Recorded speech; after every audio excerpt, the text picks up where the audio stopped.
Um, I would like to thank Professor B.J. Rao Garu for taking out time from his busy schedule. And Ramesh, I congratulate you for organizing this wonderful program, Heritage Bilingualism.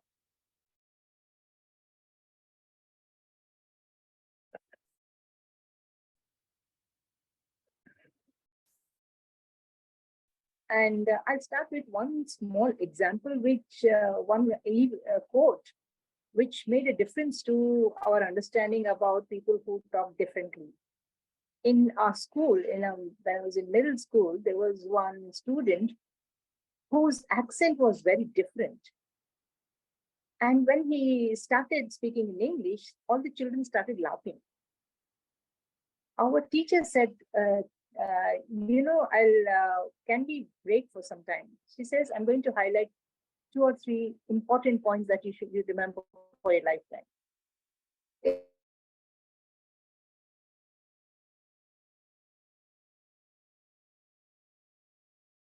More language than you do. Second, that he is prolific in the other language. Madam, there is a problem with your audio. So it's coming slightly. The audio is in gaps. It's really not continuous.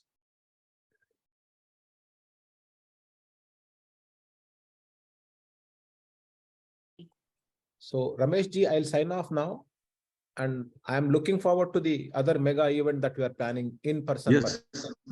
Thank you. We will have it live. We have had enough of this. Yeah. And thank you, sir. And we must have some fierce debates on some of these issues. Thank you, sir. Sure. And yes, I will actively involve you when these people gather for more elaborated indulgence in this. Yes, yeah. absolutely. Thank you, sir. Yeah. Thank you very much. Thank you. Thank you, sir. Thank you. Thank you. Thank you. Is it audible now, Ramesh? Yeah, madam. Yes. Now, please go ahead. Yeah, there was some problem. Yes. Yeah, okay, no problem. So I was just telling that one incident changed our attitude towards people who have different accents. So that means the person knows another language, which I'm not familiar with.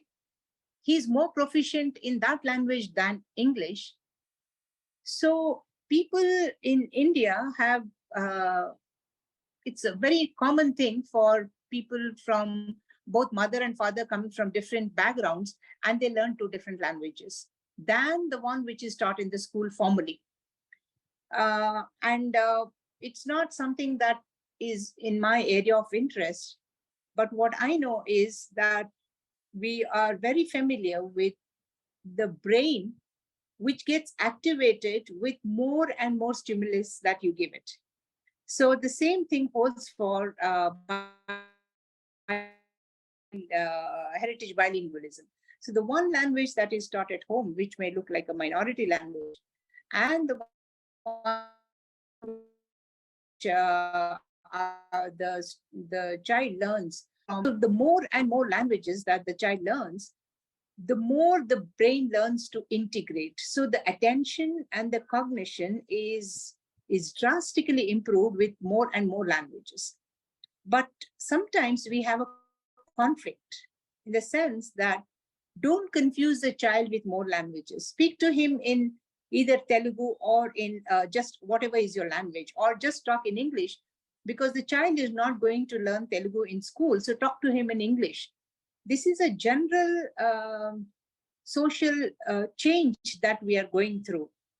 So what is told both in schools and in the Montessori system is encourage the child to speak in the language that they speak at home, and the parents, whatever the language they speak at home.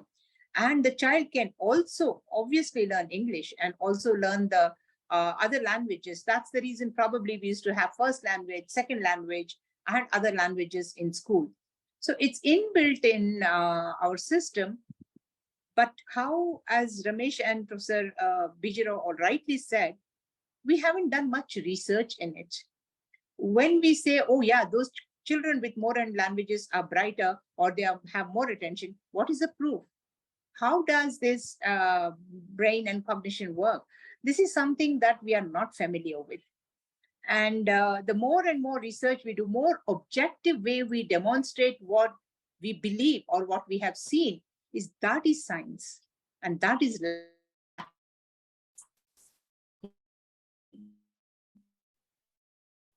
and I believe one thing, documenting is one thing, scientific documentation in such a way that it goes into the print and it influences everyone. So that is something, and I'm very happy that Ramesh has taken up these intersecting areas in his project. So therefore, I congratulate Ramesh for bringing up with new ideas every time in his conference. As Professor B.J. Rao said, it's very exciting. And our school is, you rightly pointed out, we are heterogeneous. So is it good or is it bad? So just like having more languages is good or bad, I think we have to look at the half glass full in the sense, how do we complement each other? And we always say, today is an era of interdependence, and interdependence of multiple specializations. And what we are doing now, brain does it every day, every second, every minute. The amount of inputs that the brain gets every day to process is something that's no machine can do. We talk about AI, but we are trying to learn the brain functions and trying to come up with artificial intelligence. But no artificial intelligence can ever match the intelligence of the brain. And this is one example of heritage bilingualism. So which foci of, and I'm sure you can map out more objectively by research methodology and bring out the best in this area. So I think you have an excellent program lined up and excellent speakers. I would like to welcome each and every one of them to this conference, and I wish you the best. And it's fantastic list of lectures and speakers that you have lined up. Congratulations, Ramesh, and best of luck to everyone. Thank you. Thank you for your words. And I also have to acknowledge that being part of the school, the heterogeneity there's something like you have to do newer ideas, try it out with different sets of people, because if you're just a department, then you are just thinking mostly on one or two things.